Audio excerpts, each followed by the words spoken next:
alay namin sa'yo, dinggin ang dalangin at pagsamo ng bayan mo. Viva poong Jesus Nazareno.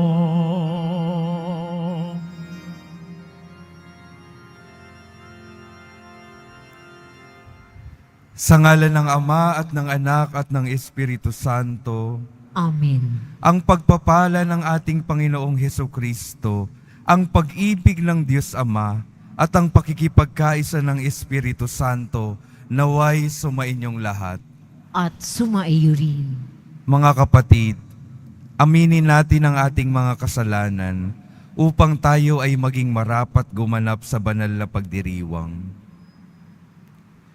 Inaamin ko Sa makapangyarihang Diyos at sa inyo mga kapatid na lubha akong nagkasala sa isip, sa salita at sa gawa at sa aking pagkukulang. Kaya'y sinasamo ko sa mahal na Birheng Maria, sa lahat ng mga anghel at mga banal at sa inyo mga kapatid na ako'y ipanalangin sa Panginoong ating Diyos. kaawaan tayo ng makapangyarihang Diyos. Patawarin tayo sa ating mga kasalanan at patnubayan tayo sa buhay na walang hanggan. Amen. Panginoon, kaawaan mo kami.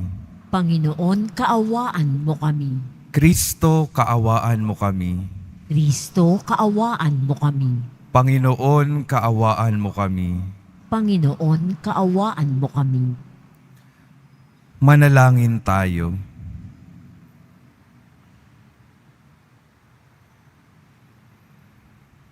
Ama naming makapangyarihan, niloob mong akuin ng iyong anak ang krus at kamatayan, upang ang sangkatauhay matubos at mabuhay. Ang pag-ako namin sa krus at kamatayan dito sa lupa, ayon sa diwa ng pagsunod sa iyong loob, na ginanap ng iyong anak, ay magpagindapat nawang aming kamtin ang lubos na katubusan at pagkabuhay sa iyong piling, sa pamamagitan ni Hesukristo, kasama ng Espiritu Santo, magpa sa walang hanggan. Amen. Magsiupo muna po ang lahat. Pagbasa mula sa unang aklat ni Samuel. Noong mga araw na iyon, pumili si Saul ng 3,000 Israelita at isinama sa paghahanap kay David sa bundok na mailap na kambing. Nang matapat sila sa isang kulungan ng tupa sa tabi ng daan, nanabi siya sa may bunganga ng kuweba sa tapat ng kulungan. Samantala, sina David ay nagtatago sa loob ng kuwebang iyon. Sinabi kay David ng kanyang mga tauhan, "Ito na marahil ang katuparan ng salita ng Panginoon na ibibigay ko sa iyo ang iyong kaaway at maaari mong gawin sa kanya ang gusto mo." Palihim na lumapit si David at pinutol ang laylayan ng kasuotan ni Saul. Nang magawa niya ito, siya'y inusig ng kanyang budhi, pagkat para na niyang nilapastangan ng hari. Sinabi niya sa kanyang mga tauhan, "Huwag nawang itulot ng Panginoon na lapastanganin ko ang hari na kanyang hinirang." At napakiusapan niya ang kanyang mga kasama na huwag galawin si Saul. Ito na may nagtindig na ang nagpatuloy sa kanyang lakad. Nang malayo-layo na si Saul, lumabas na sa kuweba si David at humiyaw, "Mahal kong hari." Nang lumingon si Saul, buong paggalang na yumukod si David. Sinabi niya, "Bakit po kayo naniniwala sa nagsabi sa inyo na ibig ko kayong patayin? Pinatunayan ko ngayon na hindi totoo iyon. Nang kayo'y nanabi sa may bunganga ng kuweba, ibig kayong patayin ng aking mga kasama, ngunit hindi ako pumayag. Sinabi ko sa kanila na hindi ko maaaring pagbuhatan ng kamay ang aking hari, pagkat siya'y hinirang ng Panginoon. Narito, ama ko, ang kapiraso ng laylayan ng iyong balabal. Kung ito'y napiraso ko sa iyong kasuotan, Magagawa ko ring patayin kayo noon kung gusto ko. Ito ang katunayan na hindi ko kayo gagawa ng masama kahit pinagpipilitan ninyo akong patayin. Ang Panginoon ang humatol sa atin. Siya na ang bahala sa inyo. Ngunit hindi ko kayo maaaring pagbuhatan ng kamay gaya ng ating kasabihan. Masamang tao lamang ang gumagawa ng masama, ngunit ako ay di maaaring magbuhat ng kamay sa inyo. Sino ako upang paghanapin ng hari? Ako'y tulad lamang ng isang patay na aso o kasinliit ng pulgas. Ang Panginoon ang umatol sa ating dalawa. Siya ang higit na nakakaalam tungkol sa usapang ito at siya ang magliligtas sa akin laban sa inyo. Pagkatapos magsalita ni David, sinabi ni Saul, David, anak ko, ikaw nga ba iyan? At siya'y nanangis. Sinabi pa ni Saul, higit kang mabuti kaysa sa akin. Sinusuklian mo ang mabuti, ang masamang ginagawa ko sa iyo. Ito'y pinatunayan ko ngayon, hindi mo ako pinaslang, pagamat maluwag mong magagawa. Bihira sa tao ang makakagawa ng ginawa mo at pawalan pa ng kaaway ang nasa ilalim ng kanyang kapangyarihan. Pagpalain ka nawa ng Panginoon sa kabutihan mong ito sa akin. Ngayon, alam kong ikaw ay magiging hari ng Israel at natitiyak kong mapapanatag ang bansang ito sa ilalim ng iyong pamamahala. Ang salita ng Diyos. Salamat sa Diyos.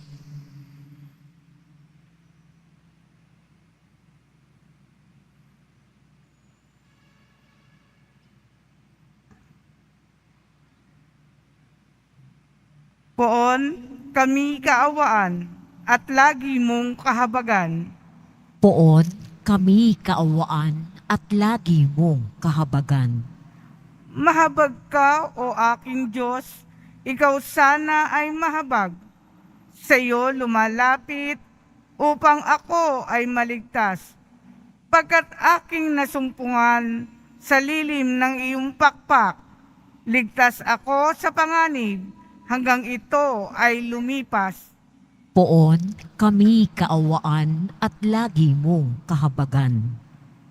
Iyong aking tinatawag, ang Diyos sa kalangitan, ang Diyos na nagdulot ng lahat kong kailangan. Magmula sa kalangitan, diringgin ang aking hibik. Ang lahat ng kaawa ko'y lubos niyang magagahis. Ang tapat niyang pagmamahal at matatag na pag-ibig, ihahayag ito ng Diyos sa aking di ikakait. Poon kami kaawaan at lagi mong kahabagan. Ihayag mo sa itaas, O Diyos, ang kabantugat. Dito naman sa daigdig ay ang iyong karangalan. Pag-ibig mong walang maliw ay abot sa kalangitan.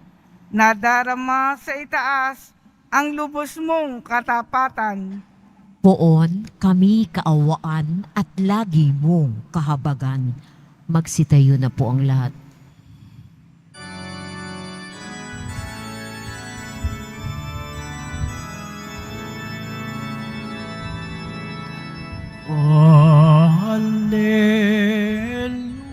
Alleluia, Alleluia,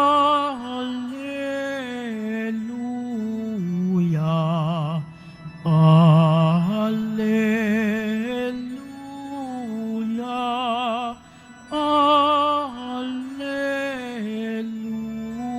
Alleluia. Pinagkasundo ni Kristo ang Diyos at mga tao, kaya't napatawad tayo. Alleluia,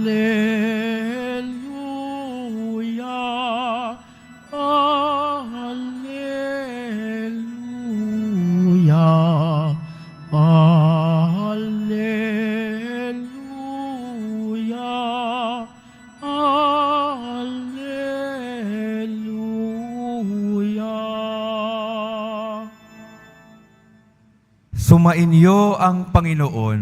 At sumaiyo rin. Ang mabuting balita ng Panginoon ayon kay San Marcos. Papuri sa iyo, Panginoon. Noong panahong iyon, umahon si Jesus sa kaburulan, kasama ang kanyang mga pinili. Humirang siya ng 12 na tinawag niyang mga apostol upang maging kasakasama niya, suguing mangaral at bigyan ng kapangyarihang magpalayas ng mga demonyo. Ito ang 12 hinirang niya. Si Simon na tinaguriang niya ng Pedro, si Santiago at si Juan na mga anak ni Zebedeo. Sila'y tinagurian niyang Boanerges, na ibig sabihin mapupusok, sina Andres, Felipe, Bartolome, Mateo, Santiago na anak ni Alfeo at Tadeo, si Simon na makabayan, at si Judas Iscariote na siyang nagkanulo sa kanya. Ang mabuting balita ng Panginoon. Pinupuri ka namin, Panginoong Hesukristo. Magsiupo mo na po ang lahat. Magandang umaga po mga minamahal kong mga deboto ng mahal na poong Jesus Nazareno na narito at kasama natin online. Good morning po. Sabay-sabay po nating papurihan ang ating mahal na poong Jesus Nazareno.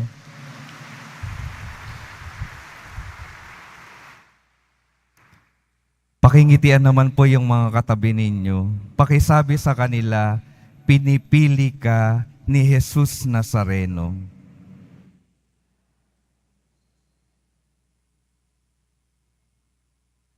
Sa atin pong ebanghelyo, meron po akong 3 gustong bagay na gustong ibahagi sa inyo. Unang-una po sa lahat, makikita po natin sa umpisa ng ebanghelyo na si Jesus ay umakyat sa burulan bago niya pinili at pinangalanan yung 12 apostol. Ano pong ibig sabihin at ipinapahayag nito? Bago po si Jesus nagdesisyon na piliin yung 12, siya muna ay lumayo, umakyat sa burulan. Ano pong ginagawa ng ating Panginoon sa burulan? Siya ay nananalangin. Siya ay nakikipag-usap sa kanyang Ama. Ano pong itinuturo ng ating Panginoon? Ang una pong itinuturo ng ating Panginoon, bago tayo gumawa ng malalaking desisyon sa ating buhay, tayo muna ay lumayo, umakyat sa ating mga burulan, umakyat sa panalangin, makipagtagpo sa ating Diyos Ama, bago tayo gumawa ng ating desisyon. Itanong natin sa Diyos kung ito ba yung ninanais niya para sa ating buhay. Itanong natin sa Diyos kung ito ba yung makakabuti. Ito ba yung nais niyang gawin natin sa mundong ito. At kapag pinipili natin palagi ang nais ng Diyos para sa ating buhay, makakatiyak tayo na yung ating magiging desisyon ay hindi lamang magiging mabuti para sa ating mga buhay. Ito rin ay makabubuti para sa ating mundo, sa ating mga kapwa. Kaya naman makikita rin po natin, matapos niyang piliin yung 12, ang unang ipinapagawa niya para sa kanila ay sumama sa Kanya. Ang unang tungkulin ng alagad ng Diyos ay sumama sa ating Panginoon, sumama sa panalangin, makapagpalago ng ugnayan sa Kanya. Dahil sa Kanya, natin matatagpuan yung tamang landas, yung tamang dapat nating sundan sa mundong ito, yung inspirasyon at lakas na kinakailangan natin para kumilos sa mundong ito. Kung wala po tayong pangkukuhaan ng inspirasyon at lakas, kung sarili lamang po natin ang ating susundin, mapapagod at mapapagod lamang tayo sa pagkilos sa mundong ito. Kaya pinapaalala sa atin ng ating Panginoon sa linggong ito, sa araw ng debosyon, ang pinakamahalagang unahin sa lahat ay yung ating pakikipagtagpo at pakikipag-ugnayan sa ating Diyos. Ito yung magbibigay sa atin ng direksyon. Ito yung magbibigay sa atin ng inspirasyon at lakas para magawa yung ating misyon.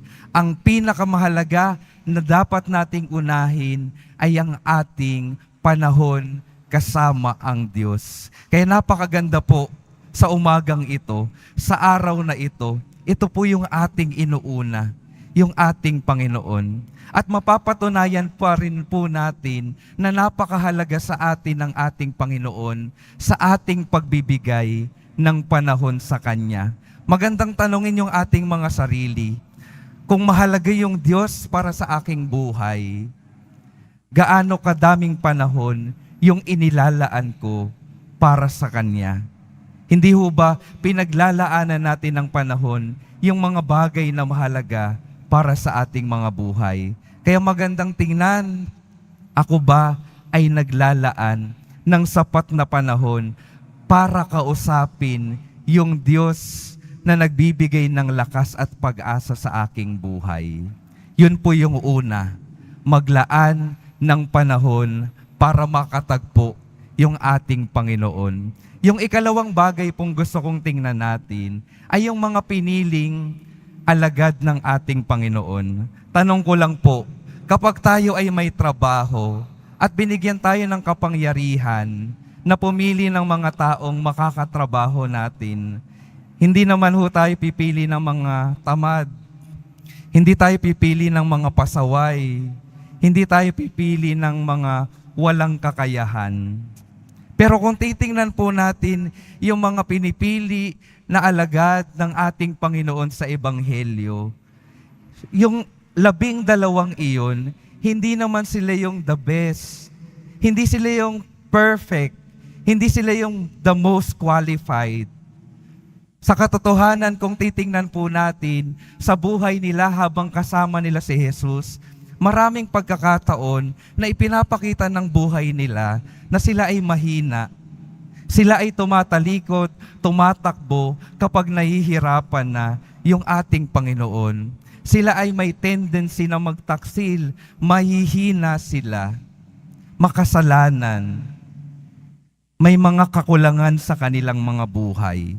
Pero sa kabila ng lahat ng iyon, si Jesus ginustong piliin sila. Ano pong sinasabi sa atin ito? Yung Panginoon na pumipili sa atin sa kabila ng ating mga kakulangan at kahinaan. Siya yung magbibigay ng sapat na kakayahan, ng grasya para magampanan natin yung ating misyon sa buhay na ito. Isang sinasabi sa atin ng Panginoon sa araw na ito ay pinipili niya ang bawat isa sa atin. Kaya kung titingnan natin yung ating mga sarili, pwede nating sabihin sa Panginoon, Panginoon, bakit mo ako tinatawag na maging alagad mo? Wala naman akong maiaambag para sa simbahan mo. Mahina na po ako. Wala po akong talento. Marami po akong kakulangan at kahinaan. Kung titingnan po natin palagi yung ating mga sarili, yung ating mga kahinaan at kakulangan, talaga pong walang mangyayari sa ating mga buhay. Kaya anong paanyaya ng Panginoon? Tingnan po natin siya na tumatawag at nagtitiwala sa bawat isa sa atin. Dahil kapag tinitingnan natin yung Panginoon na nagtitiwala sa atin, malalaman natin na siya yung magbibigay ng sapat na lakas, ng grasya upang magampanan natin yung mission natin sa mundong ito. Nakwento ko na po dati na nung bata pa lamang po ako po ay napakamahiyain. Bata pa lang din po ako, gusto ko nang magpari. Kaya nagtataka ako sa aking sarili. Sabi ko, paano ko magagampanan yung aking misyon, yung aking kagustuhan na maging pari? Kung ako ay mahiyain, ako ay tahimik lamang.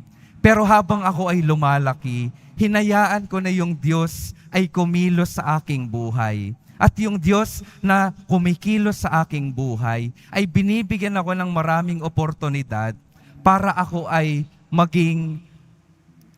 magkaroon ng mga sapat na kakayahan para magampanan ko yung aking misyon. Binigyan niya ako ng mga oportunidad upang unti-unting mawala yung aking pagiging mahiyain at pagiging matahimik.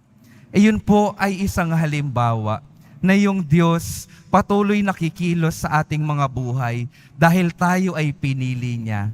Nawa tayo ay maging bukas at tingnan natin at pagkatiwalaan natin yung Diyos na pumipili sa atin dahil siya ay magbibigay ng sapat na lakas at grasya para magampanan natin yung ating misyon. At kung titingnan din po natin, ito po yung pangatlong gusto kong ibahagi sa inyo. Kung titingnan po natin sa 12 pinili ni Jesus, naroroon po si Judas Iscariote, ang nagkanulo sa kanya, ang nagtaksil sa kanya. Minsan po sa aming mga magkakaibigan na pari, may isa pong nagtanong sa amin.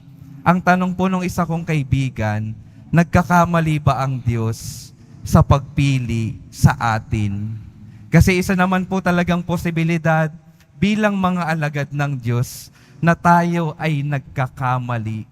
Ibig sabihin ba, nagkakamali ang Diyos sa pagpili sa atin? Ang sagot ko po sa Kanya, siguro hindi naman talaga nagkakamali ang Diyos sa pagpili sa atin. Sigurado ang Diyos na pinipili at tinatawag niya ang bawat isa sa atin. Ang tanong, sino ang nagkakamali? Hindi naman po ang Diyos. Hindi po nagkakamali ang Diyos na pinipili niya ang bawat isa sa atin. Ang pagkakamali ay matatagpuan sa bawat isa sa atin. Kapag tayo ay pumipili na ng masama, kapag tayo ay pumipili ng kamalian, kapag tayo ay pumipiling tumalikod sa ating Diyos na pinipili tayo at pinipili ang maganda para sa ating mga buhay. Mga kapatid, sasabihin ko po sa inyo, sigurado ang Diyos sa pagpili sa bawat isa sa atin. Gusto niyang maging kaibigan ang bawat isa sa atin. Tinatawag niya ang bawat isa sa atin bilang mga alagad niya. Hindi po nagkakamali ang Diyos na tumitingin sa bawat isa sa ating naririto. Kung minsan lamang tayo talaga yung nagkakamali, kaya tayo ay nakakasakit ng ating mga kapwa. Kaya mga kapatid, ang paanyaya, patuloy nawa nating piliin ang Diyos sa bawat araw ng ating mga buhay upang hindi makita sa ating mga buhay ang pagkakamali. At anong makakatulong para araw-araw tayong makapili ng tama sa ating mga buhay? Babalik at babalik tayo sa pinakaunang ipinapahayag sa atin sa araw na ito. Unahin nating magbigay, maglaan ng panahon sa ating Panginoon. Kaya mga kapatid, sa pagpapatuloy ng ating pagdiriwang, ito po yung ating panalangin. Panginoong Jesus Nazareno, kami ay nagpapasalamat ng lubos dahil sigurado ka sa amin, dahil pinipili mo kami araw-araw sa kabila ng aming mga kahinaan at kakulangan. Panginoong Jesus Nazareno, humihiling kami ng sapat na grasya at lakas upang mapagtagumpayan namin ang mga pagsubok sa buhay na ito. Bigyan mo kami ng lakas upang mapili ka rin namin araw-araw, upang hindi kami makapili ng mali sa aming mga buhay at sa aming pagsunod bilang mga alagad mo. Poong Jesus Nazareno, ikaw nawa ay patuloy naming maipakita at maipadama sa aming mga kapwa sa mundong ito. Amen. Magsitayo na po ang lahat.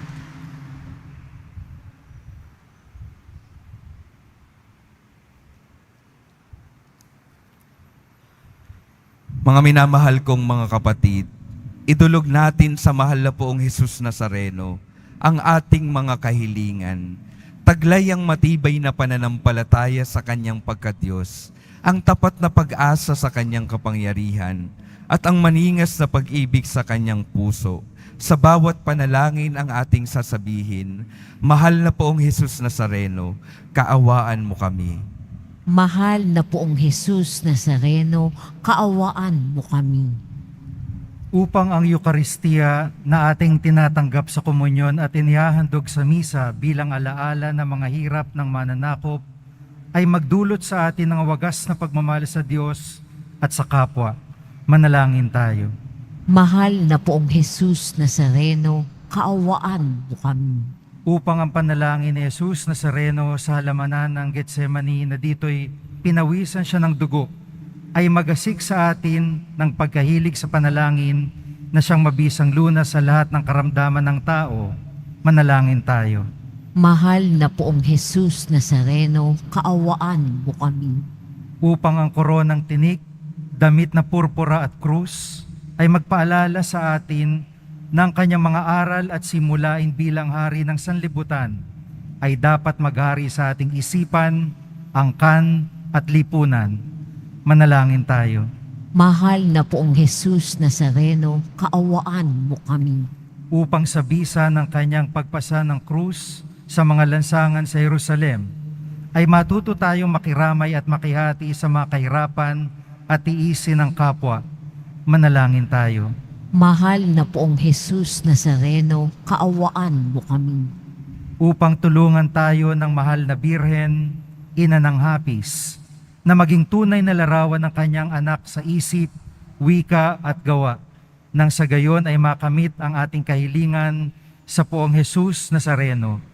Manalangin tayo. Mahal na Poong Jesus Nazareno, kaawaan mo kami. Ama naming mapagmahal, nahayag sa salita, gawa, buhay at kamatayan ng iyong anak, na ang Diyos ay pag-ibig. Maipahayag din nawa namin ang katotohanan ito sa pamamagitan ni Jesus Nazareno, Panginoon namin, magpas sa walang hanggan. Amen. Magsiupo mo na po ang lahat.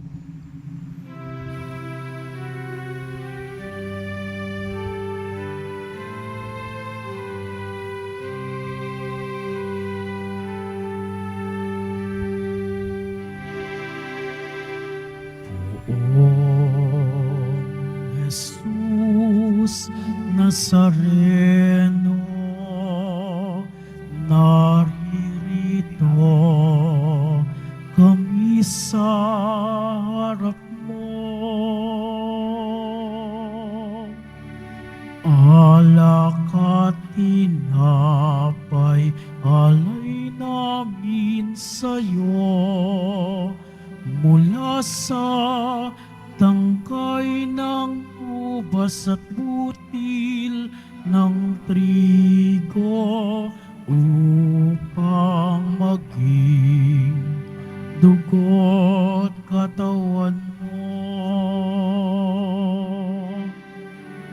Jesus Nazareno, alak at tinapay, sa tanan ay nagbibigay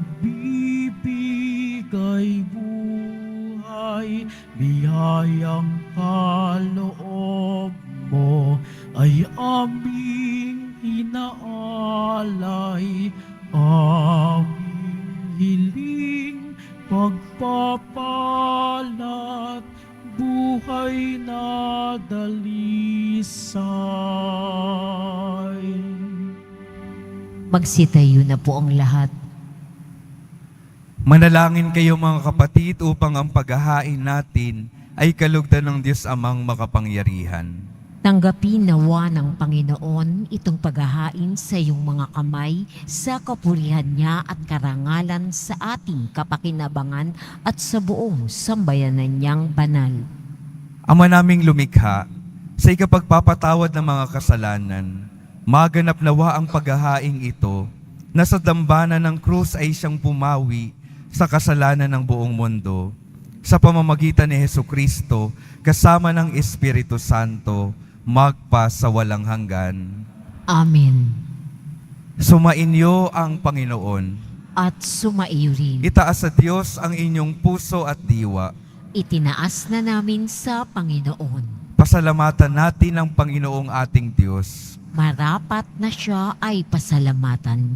Ama naming makapangyarihan, tunay ngang marapat na ikaw ay aming pasalamatan. Iyong ipinasyang sa kahoy na krus, ang sangkatauhay tubusin ni Jesus. Sa punong kahoy nagkapuwang ang kamatayan. Sa kahoy na krus itinanghal ang pagkabuhay. Sa punong kahoy na naig ang sumuway sa iyo. Sa kahoy na krus, siya'y nadaig ng masunuring anak mo. Kaya kaisa ng mga anghel na nagsisiawit ng papuri sa iyo, nang walang humpay sa kalangitan, kami nagbubunyi sa iyong kadakilaan.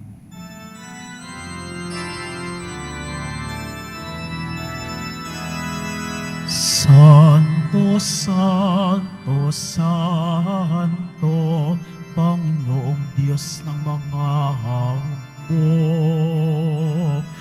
Napupuno ang langit at lupa ng kadakilaan mo. Osana, Osana sa kaitaasan, pinagpala ang naparirito sa ngalan ng Panginoon. Osana, Osana sa kaitaasan.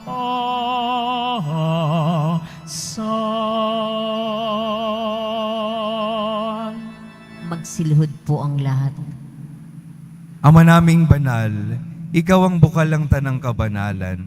Kaya't sa pamamagitan ng iyong Espiritu, gawin mong banal ang kaloob na ito, upang para sa amin maging katawan at dugo ng aming Panginoong Hesukristo. Bago niya pinagtiis ang kusang loob na maging handog, hinawakan niya ang tinapay, pinasalamatan kanya, pinaghati-hati niya iyon, iniabot sa kanyang mga alagad at sinabi, "Tanggapin ninyong lahat ito at kanin. Ito ang aking katawan na ihahandog para sa inyo."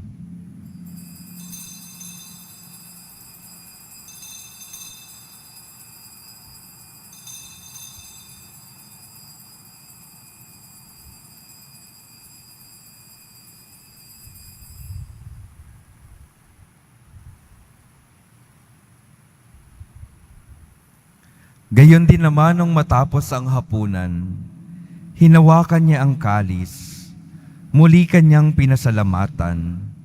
Inibot niya ang kalis sa kanyang mga alagad at sinabi, "Tanggapin ninyong lahat ito at inumin. Ito ang kalis ng aking dugo, ng bago at walang hanggang tipan.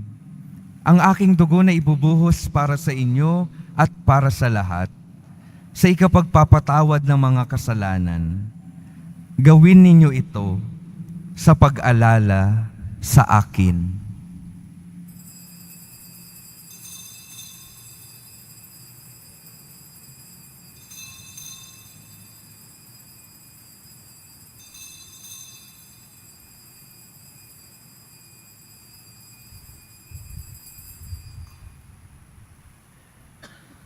Magsitayo na po ang lahat. Ipagbunyi natin ang misteryo ng pananampalataya. Si Kristo'y namatay, si Kristo'y nabuhay, si Kristo'y babalik sa wakas ng panahon. Ama, ginagawa namin ngayon ang pag-alala sa pagkamatay at muling pagkabuhay ng iyong anak. Kaya't iniaalay namin sa iyo ang tinapay na nagbibigay buhay at ang kalis na nagkakaloob ng kaligtasan. Kami nagpapasalamat dahil kami iyong minarapat na tumayo sa harap mo para maglingkod sa iyo. Isinasamo namin kaming magsasalo-salo sa katawan at dugo ni Kristo ay mabuklod sa pagkakaisa sa pamamagitan ng Espiritu Santo. Ama, lingapin mo ang iyong simbahang laganap sa buong daigdig. Puspusin mo kami sa pag-ibig kaisa ni Francisco na aming Papa, at ni Jose na aming Obispo, at ng Tanang Kaparian. Alalahanin mo rin ang mga kapatid naming nahimlay, nang may pag-asang sila'y muling mabubuhay. Gayon din ang lahat ng mga pumanaw. Kaawaan mo sila at patuloyin sa iyong kaliwanagan. Kaawaan mo at pagindapatin kaming lahat na makasalo sa iyong buhay na walang wakas. Kaisa ng mahal na Birheng Maria na Ina ng Diyos, ng kabiyak ng puso niyang si San Jose, kaisa ng mga apostol, ni San Juan Bautista, at ng lahat ng mga banal na namuhay dito sa daigdig ng kalugod-lugod sa iyo. Maipagdiwang nawa namin ang pagpupuri sa ikararangal mo sa pamamagitan ng iyong anak na aming Panginoong Hesukristo. Sa pamamagitan ni Kristo, kasama niya at sa Kanya, ang lahat ng parangal at papuri ay sa iyo, Diyos Amang makapangyarihan, kasama ng Espiritu Santo, magpa sa walang hanggan.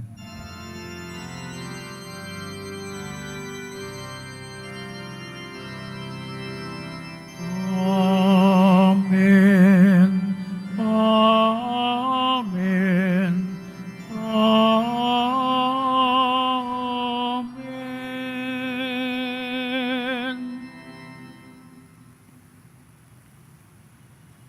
Sa tagubilin ng mga nakagagaling na utos at sa turo ni Jesus na Panginoon natin at Diyos, awitin natin ng sabay-sabay ang Ama namin.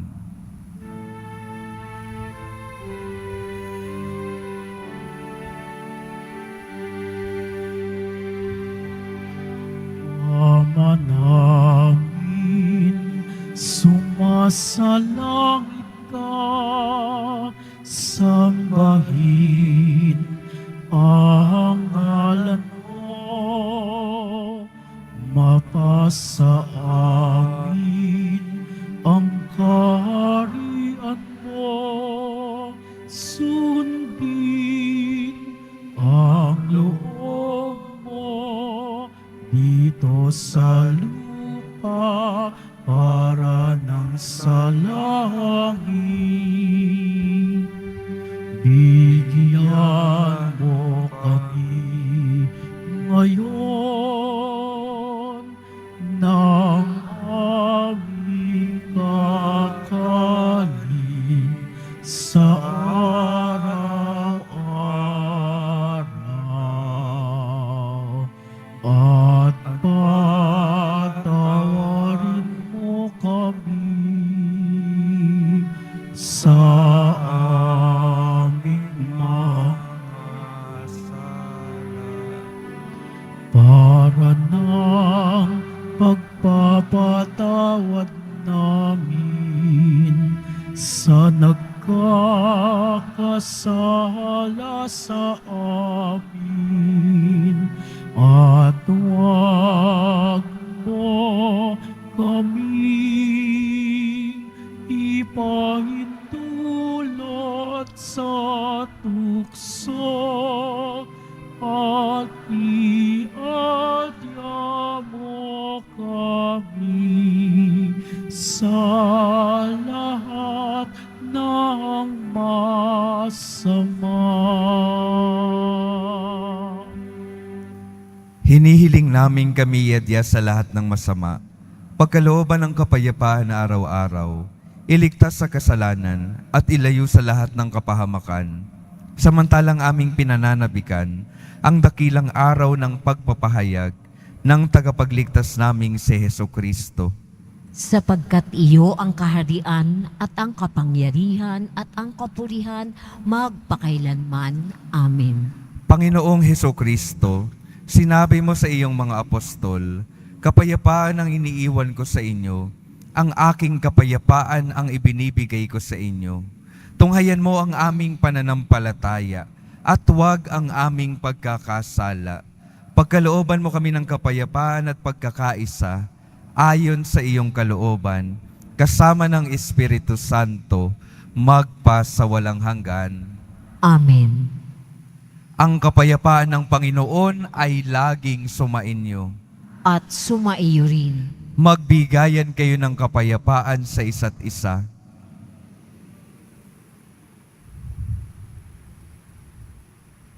Kordero ng Diyos na nag-aalis ng mga kasalanan ng sanlibutan, maawa ka sa amin. Kordero ng Diyos na nag-aalis ng mga kasalanan ng sanlibutan, maawa ka sa amin. Kordero ng Diyos na nag-aalis ng mga kasalanan ng sanlibutan, ipagkaloob mo sa amin ang kapayapaan. Magsiluhod po ang lahat.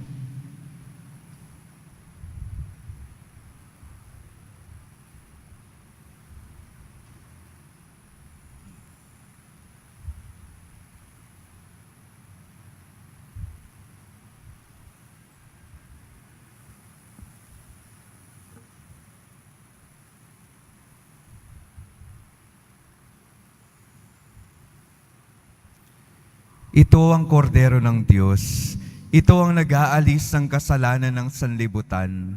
Mapalad ang mga inaaniyahan sa kanyang piging. Panginoon, hindi ako karapat-dapat na magpatuloy sa iyo, ngunit sa isang salita mo lamang ay gagaling na ako.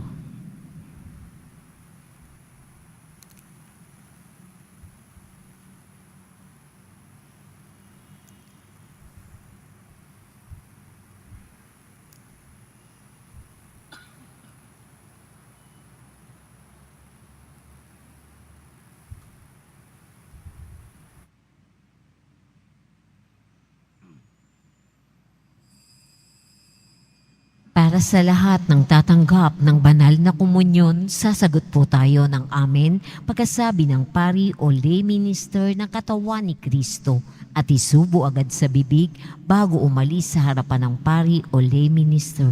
Sumunod po tayo. Maraming salamat po.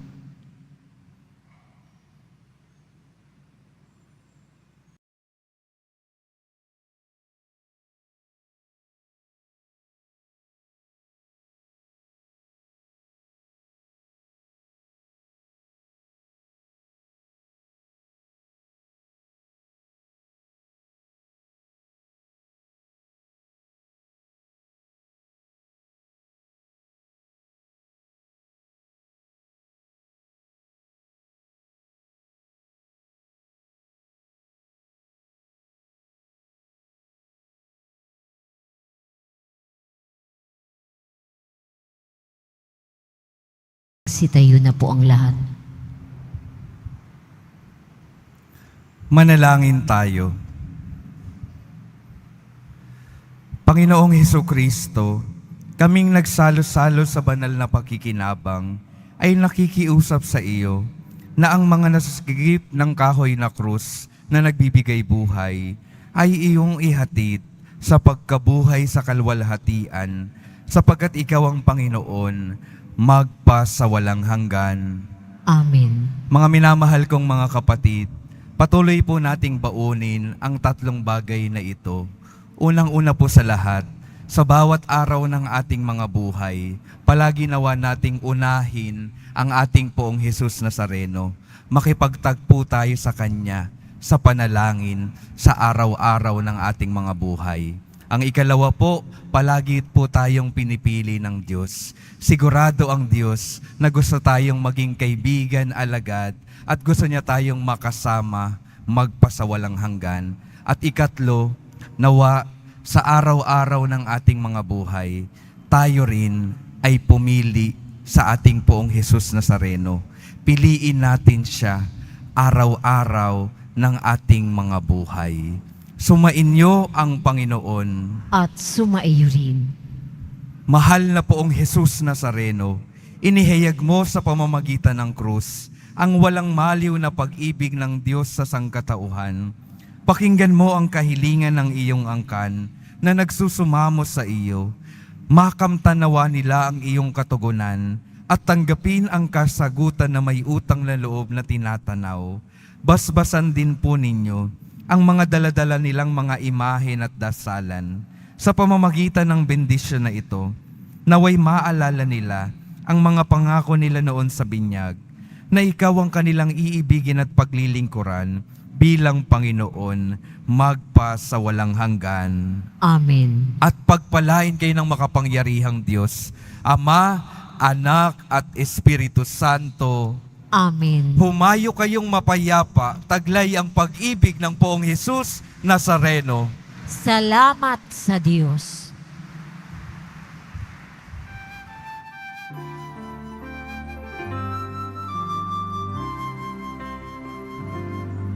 Nuestro Padre Jesus Nazareno, sinasamba ka namin. Pinipintuho ka namin. Aral mo ang aming buhay at kaligtasan. Sa Padre Jesus Nazareno, iligtas mo kami sa kasalanan. Ang krus mong kinamatayan ay sagisag ng aming kaligtasan. Nuestro Padre Jesus Nazareno, dinarangal ka namin. Nuestro Padre Jesus Nazareno, niluluwalhati ka namin. Nuestro Padre Jesus Nazareno, dinarangal ka namin. Nuestro Padre Jesus Nazareno, niluluwalhati ka namin.